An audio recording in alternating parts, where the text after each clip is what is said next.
The governor sounded off his frustrations with the University of Kentucky on social media. In a post, Beshear said he is, quote, losing confidence and growing increasingly concerned with the management and decision making at the University of Kentucky. He cited two concerns. The first, a new $1 million job with no defined duties. That is presumably going to outgoing athletic director Mitch Barnhart, who retired in early March after more than 24 years on the job.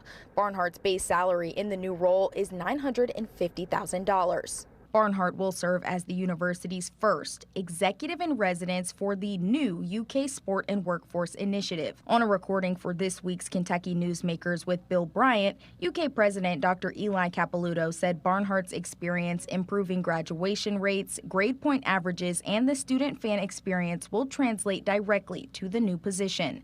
Educational programs for our students, many more certificates that we're already offering. We can rack and stack these.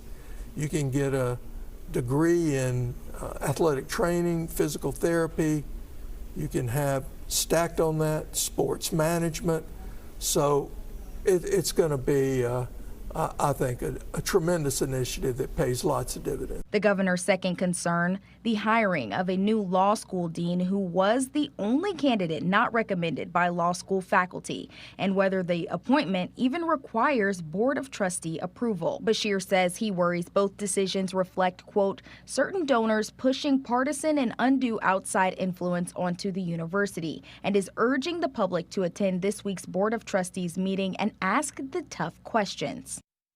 UK spokesperson Jay Blanton says the university always respects the governor's interest and feedback, but they respectfully disagree. Now, the Board of Trustees is set to meet on Friday, and the governor has made it clear he wants the public in that room. Reporting from UK, Madison Carmouche, WKYT.